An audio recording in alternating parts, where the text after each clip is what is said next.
baterías bien cargadas, ¿eh? El litio, el hidrógeno verde y todas esas innovaciones. Oiga, Javier Ovalle, un poco estábamos, porque igual queremos en este último bloque, evidentemente, también hicimos una evaluación que ha estado en estos dos bloques bien, bien potentes, con elementos muy interesantes que nos ha traído, ¿no es cierto?, la reflexión. Pero necesitamos también ver un poquito expectativas, ver lo que está pasando, hay cosas en la región. Javier, usted de alguna manera cierre el ciclo de la conversación evaluativa para poder entrar a esto de lo que viene. Sí, yo creo que el nuevo gobierno ha convocado a un gobierno de emergencia. Así lo han dicho. En torno a 3 temas, que son temas que la ciudadanía ha hecho sentir fuerte. La seguridad, el crecimiento económico y la migración ordenada, ¿cierto? Eso es. Entonces, vuelvo a lo anterior porque creo que es importante los acuerdos. Aquí solamente se va a avanzar en reformas que sean profundas y sostenibles en la medida que todos los sectores políticos confluyan en que se debe avanzar en la vía de los acuerdos. Porque la vía de la confrontación, esperando que en 4 años más me toca a mí, transforma a los gobiernos en administración, y eso lo único que hace es deteriorar el estado de las cosas y el estado de la calidad de vida de las clases más desprotegidas y el estado de la conversación política, que se puede empantanar muy fácilmente. Entonces, en la lógica de los acuerdos, yo creo que la reactivación económica es importante. Nosotros siempre machacamos con este tema, pero que tengan la vivienda como un tema social de prioridad, convocar acuerdos en eso, también inversión en infraestructura en el centro de la agenda pública, porque la construcción tiene la virtud que moviliza mucho empleo. Hoy día el empleo es un tema y se requiere un shock público-privado para reactivar y generar empleo. Yo creo que nunca ha estado, mejor dicho, que hoy es el minuto de la colaboración público-privada.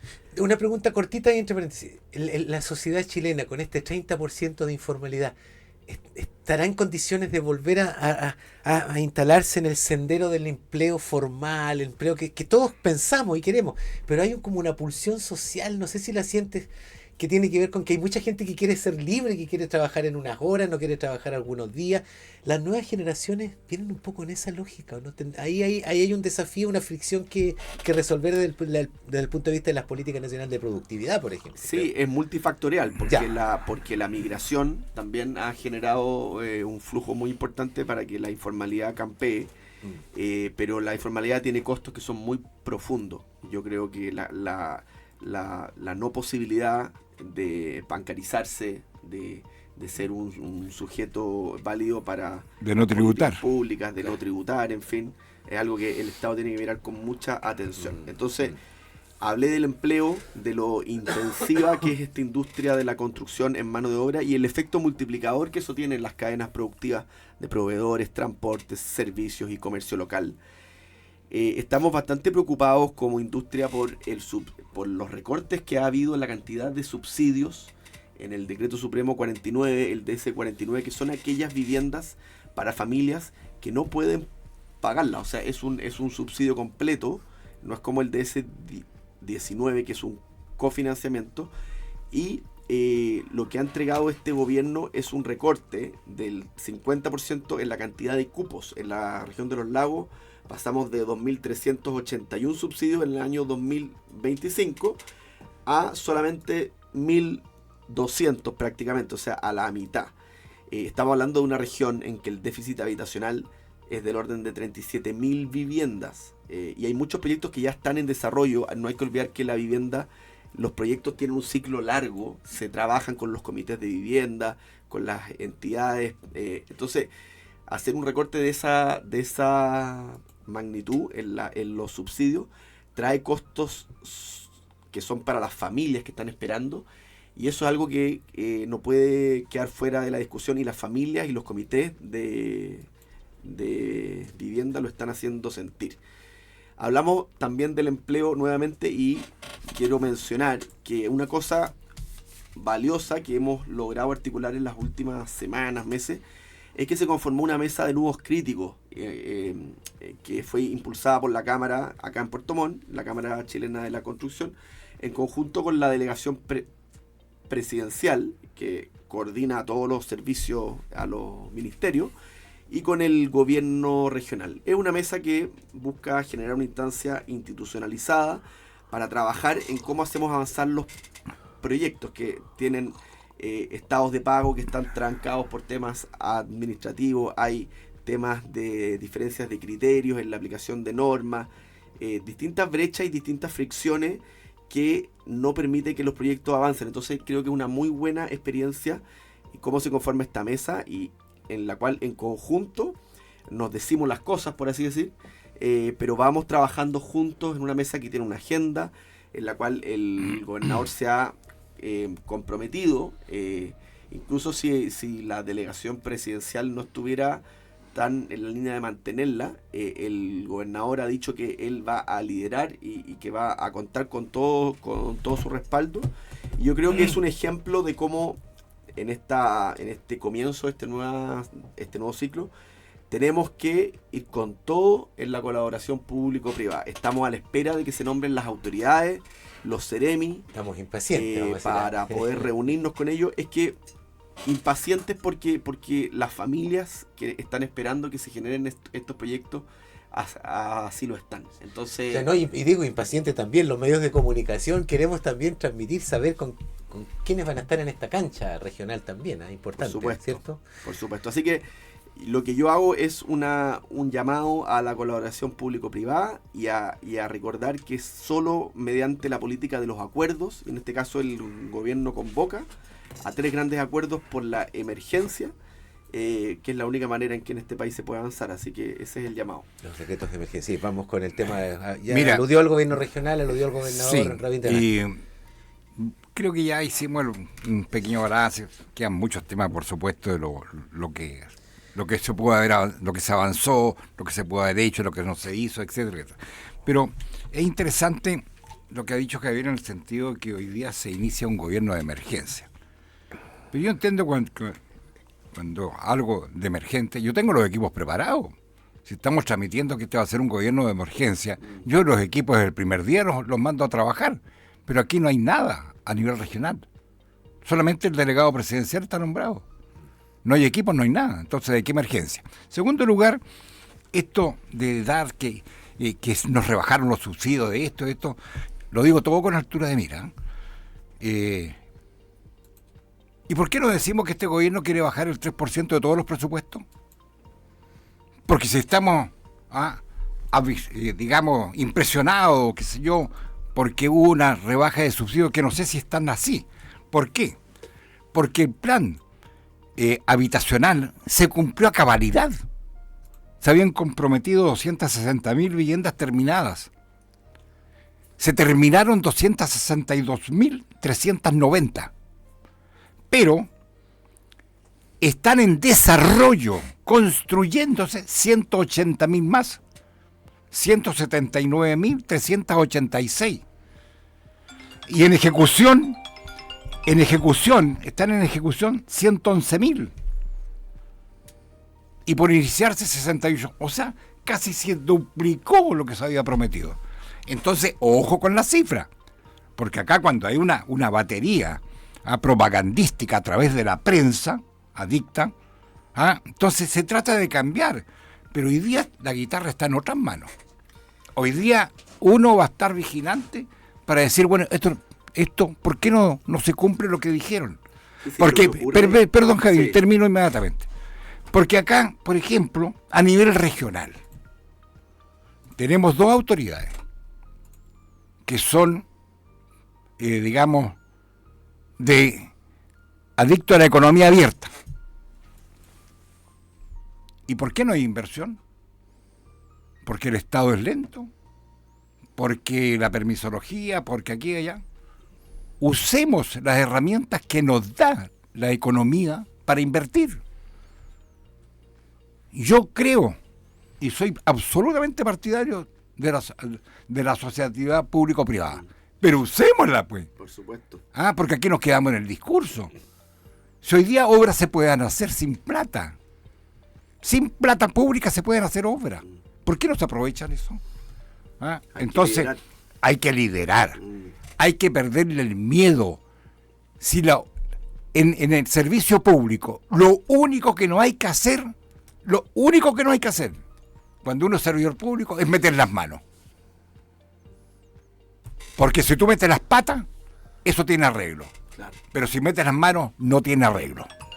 Bien, pues. Tomás, por favor. Bueno, lo estrictamente discursivo que sabemos que este gobierno nos ha propuesto seguridad, emergencia y destrabar la permisología. Tenemos la primera medida del presidente al respecto del destrabamiento de 18 proyectos ambientales que implican naturalmente generar una situación en la que va a rondar el libertinaje.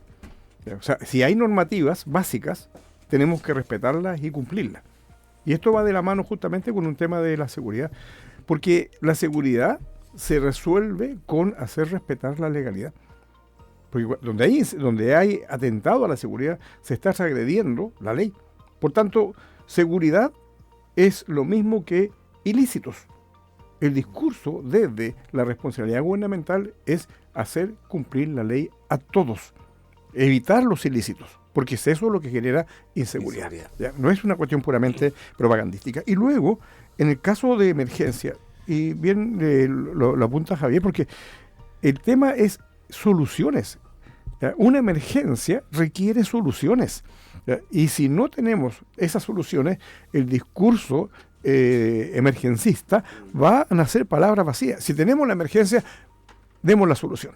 ¿Ya? Y si tiene naturalmente la potestad como gobierno, pues pongamos las soluciones ya, porque esa persona, la impaciencia que se ha mencionado durante el transcurso de nuestro debate, tiene que ver con que no llegan las soluciones y eso redunda en esta situación que se pretende solucionar desde las emergencias. Y eso todavía no vemos señal en esa dirección. Yo quiero plantear un último tema.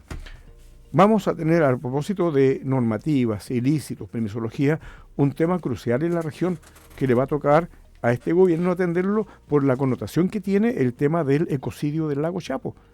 Hay que cumplir un fallo de la Corte Suprema en el único lago de la región de los lagos, en la capital de la región de los lagos. De la comuna, Puerto Montt, sí, claro, es el lago por excelencia identitario de la región de los lagos. Está siendo el lago de la comuna de Puerto Montt. El lago de la comuna de Puerto Montt, el único lago, y es víctima de ecocidio, pero por el incumplimiento de la ley. Entonces, veamos cómo lo vamos a hacer. Y termino, yo creo que también, a propósito de que estas soluciones no sean el aprovechamiento del Estado para los gananciales privados, con la propuesta de reactivar la ruta metropolitana, ¿ya? Expropiando a la ciudadanía de una arteria. ¿Y por qué los privados no llegan a acuerdo con los otros privados para hacer una vía por un camino que expropie a donde quiera pasar, pero que no se aproveche de la infraestructura que posibilita el desplazamiento y todo lo que hace funcionar una ciudad, tratando de que ahora eso nuevamente se discuta su privatización? Entonces yo creo que tenemos que ver cómo vamos a llegar a estos acuerdos públicos y privados, pero primero veamos que los acuerdos privados entre privados den fruto. Yo creo que la propuesta de ruta metropolitana que se pretende volver a plantear ahora, pues háganla aérea, elevada, y expropian a todos los sitios donde haya que poner los pilares para sostener. Si se puede hacer un puente sobre el canal de Chacao con pilares fabulosos, fantásticos, y hay tecnologías que pueden permitirnos, sí, soluciones chinas, digámoslo directamente, donde han podido preservar suelos haciendo carreteras elevadas. Yo creo que tenemos que copiar lo bueno. ¿Ya? Y si funciona entre privados, bueno, pues que cobren a todos los que van a hacer uso de aquello, pero no expropien a la comunidad de los bienes de uso público para un ganancial privado. Yo creo que ahí tenemos que ver incluso cómo vamos a llevar adelante ese debate. ¿Que tiene que ser con la altura de mira? Sí, claro, pero también tenemos que decir las cosas como son. Que el privado haga negocio, enhorabuena, y que gane plata, enhorabuena, pero que no haga usufructo de los bienes públicos para negocios privados. Una ecuación compleja, un álgebra que hay que meterle seso, Javier, ¿eh? Sí, un poquito en esa línea sí. también, digamos. Oye, yo quería mencionar que el recorte a los subsidios apunta a los proyectos que se tienen que iniciar en los próximos años, porque efectivamente se cumplió la meta del plan de emergencia habitacional y eso siempre va dejando proyectos en ejecución, pero lo importante es que la vivienda como política de Estado tiene que tener una continuidad.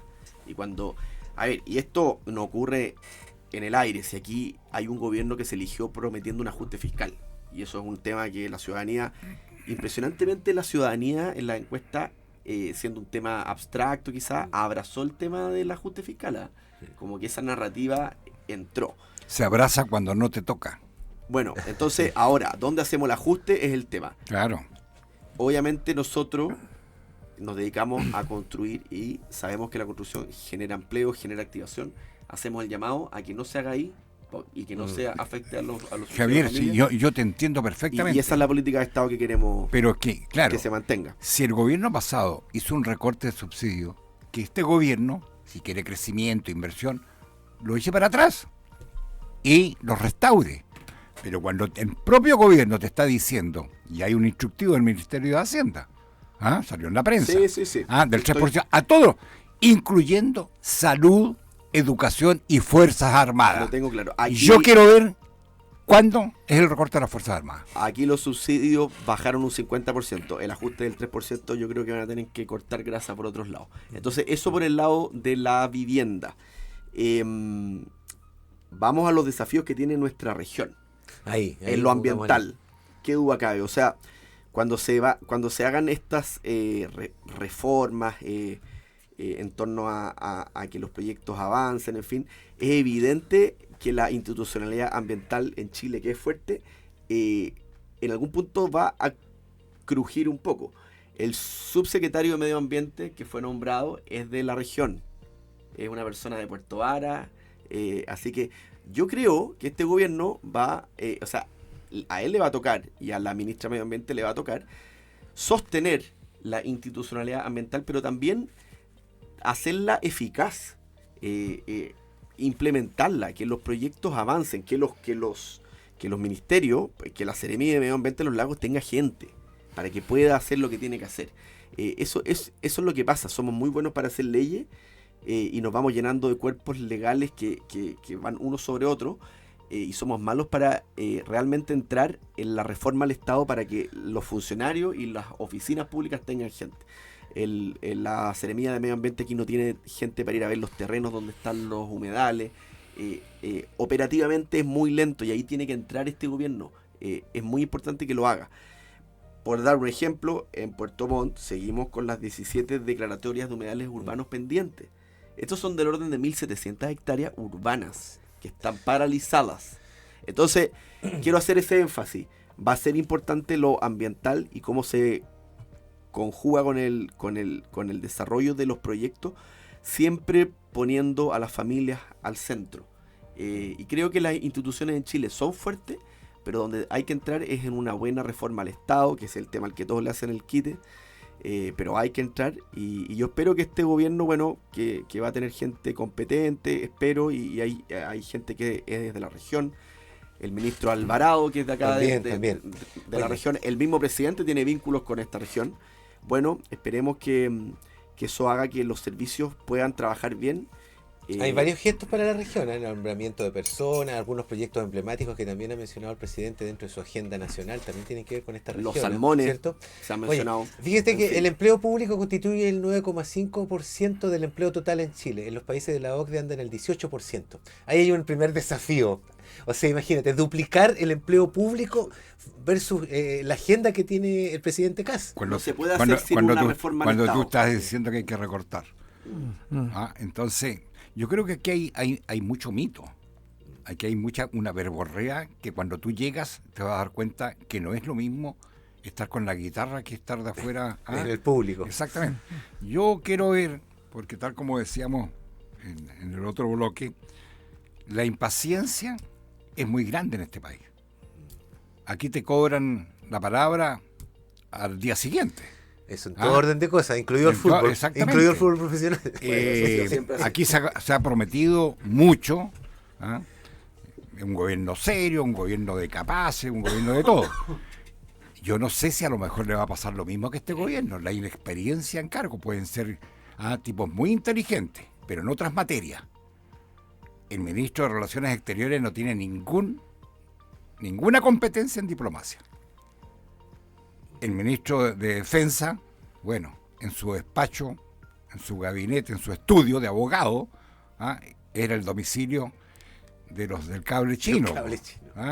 Entonces, ojo, no voy a hacer cosas que los 6 meses estén pidiendo agüita, como pasó ya, y Chile Vamos entra en gloria y majestad a amparar, digamos, lo que se pretendía hacer. Entonces hay que tener mesura. Yo, como chileno, espero que lo hagan bien, espero que el país progrese, que haya crecimiento, que haya trabajo, que haya buenos empleos, mejores sueldos, todo, lo mejor para el país. Pero ojo con estas promesas, de esta facilidad con que se prometía, vamos a ver si se cumplen dentro de los próximos 6 meses. Bien, pues, comentarios finales, alguna píldora de que quieran destacar, el minuto está ahora. Sí, yo creo que es importante que en nuestra región nos preocupemos de todos estos aspectos modernos de la salud. Las expresiones que nos tocan hoy día al respecto de la ecoansiedad, vinculado también a lo que va a hacer el gobierno o lo que han hecho los gobiernos y todo lo que implica el cambio climático, el calentamiento global y los indicadores en cuanto a la reproducción de la especie. Yo creo que tenemos que poner énfasis en aquello porque naturalmente la chilenidad no se está reproduciendo al ritmo de las necesidades de crecimiento económico y en ese plano hay enfermedades modernas que atender como la que acabo de mencionar. Son estudios recientes, muy valiosos y dan cuenta de preocupaciones desde el ámbito de la academia para poder entendernos mejor y poder atender soluciones, porque podemos tener la mejor expectativa de que haya pleno empleo, de que haya crecimiento económico, pero ¿con qué población? Y la región de los lagos está teniendo indicadores de descensos bastante abismantes en cuanto a la no reproducción de la especie, o sea, la tasa de nacimiento, todo lo que hace al tema de la natalidad está siendo severamente afectado porque no hay certidumbres al respecto de la vida futura. Y eso es un fenómeno nuevo que tenemos que atender, por tanto llama la atención al respecto. Evoqué Escandinavia, década de los 70, 80, ¿no? Que también tuvieron un tremendo... Pero en esa época, ojo, en Europa, en esa década estaba la incertidumbre sobre la explosión atómica. Desde la crisis del petróleo del 70 hasta Chernobyl hay una gran incertidumbre sobre si valía la pena o no vivir y no hubo reproducción. Hoy día tenemos los temas migratorios. En Chile tenemos exactamente lo mismo, pero respecto de lo que es fenómeno moderno, cambio climático. Entonces la gente no quiere reproducirse porque tiene incertidumbre sobre cómo vivir y eso tenemos que atenderlo de modo de que no van a haber gananciales para las empresas, no va a haber calidad de vida y si este gobierno insiste en no respetar la normativa y propicia el libertinaje o la ley del talión para que todos puedan hacer lo que realmente se les dé la gana, va a ser realmente desastroso. Hay un comentario de advertencia. Javier. Sí, yo me sumo a los grandes temas que han planteado. Yo creo que todos esperamos que este sea un gobierno que se plantee con autoridad, pero con criterio, que sea austero, que sea criterioso, que se pase de la retórica de la confrontación que tuvo el mismo presidente Kast como candidato y se fue posicionando en el tiempo gracias a eso, pero que hoy día se inicia un momento distinto, que se planteen con mesura, con autoridad, y lo que dice Tomás es muy cierto, que nos preocupemos por construir una sociedad y ciudades y espacios que inviten a que las familias quieran crecer, quieran venir a esta región. Es un dato sombra que tenemos en el país. A que nos tratemos bien, que nos relacionemos bien. A mí me encanta este espacio porque creo que nos tratamos como hay que tratarse, bien, y sin temores, sin complejos, sin distancias, porque somos de sectores o de estamentos de la sociedad distintos. Yo espero que el gobierno refleje eso, esperamos. Y lo bueno, que no quería dejar de mencionarlo, es que nuestro querido equipo Deportes Puerto Montt, el velero, de la mano del profesor Astorga, que ha llegado, que tiene harta experiencia, Bueno, lleva 3 triunfos al hilo, va puntero. Después de 3 fechas, racha 9 puntos, mostrando buen fútbol, con varios refuerzos que han funcionado. El morocho Claveux, creo que se la pilló. Chileno-haitiano. Que venía a Puerto Montt, que parece que estaba medio desordenado, pero y lo mandaron para el sur. Bueno, aquí lo han tratado bien y el hombre ha metido 2 goles de derecha al primer palo, unos golazos. El público está entusiasmado, el Chinquihue ha vibrado, ha estado prácticamente lleno, así que eso es muy bueno. Yo creo que hay que seguir con las campañas de captación de socios, y ellos sé que la gente de la corporación está trabajando en eso, y eso es algo que a los puertomontinos y a toda la región le hace muy bien, así que bien vamos Puerto. Está bien, por favor. Mira, 2 cositas cortitas, yo sé que estamos sobre la hora. Una, la natalidad. El déficit que tenemos, ¿no es cierto?, no solamente a nivel regional, sino a nivel de país. ¿No han pensado ustedes que a lo mejor, sobre todo la mujer, piensa, ¿qué saco con engendrar si no puedo educar y no puedo alimentar, no puedo darle una buena calidad de vida a mi hijo? O no puedo ir a trabajar porque el mercado laboral también tiene... Entonces también hay que pensar, por eso es que es importante que al país le vaya bien. Importante que este chorreo llegue a todas partes, que llegue en buena forma, que hayan sueldos que le permita a una familia desarrollarse en buena forma. Eso es lo que uno desea para este país. Y en segundo lugar, con respecto al velero, totalmente de acuerdo, ojalá que siga yéndole muy bien, pero un mensaje a las autoridades correspondientes. ¿Por qué limitan el aforo? Si el estadio tiene capacidad de 10.000 personas. ¿Hasta cuándo están cercenando que la gente no puede llenar ese estadio? ¿Cuánto están autorizando? Hoy día, la semana pasada, 5.000. No, eso es una locura. Oye, y más encima al equipo le está yendo bien, la gente entusiasmada. Entonces, el club necesita ingresos.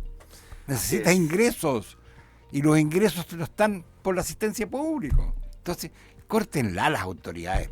Está bueno ya. Las nuevas autoridades tienen que llegar Pero lógico. Aforo completo, punto. Responsabilidad de nosotros mismos, de la gente que va al estadio, de comportarse como corresponde. Uno va a ver un espectáculo, más encima acá se va en familia. Entonces, pidamos aforo total, 10.000 personas. En el estadio más lindo de Chile. Bien, pues, gracias Ramón Quintero, gracias Tomás Pizarro, gracias Javier Ovalle, como siempre, este panel hoy día, ahí, nota 7, destacadísimo, también lo dice nuestra audiencia que nos comenta. Nos encontramos en una semana más, pues, que tengan una buena semana y ojalá el velero también, hay el viento que queremos para que navegue en ese primer lugar. Juega. Hasta pronto, vamos a la pausa y volvemos con la mañana de Cooperativa. Una pausa, ya continuamos con el primer café de Cooperativa.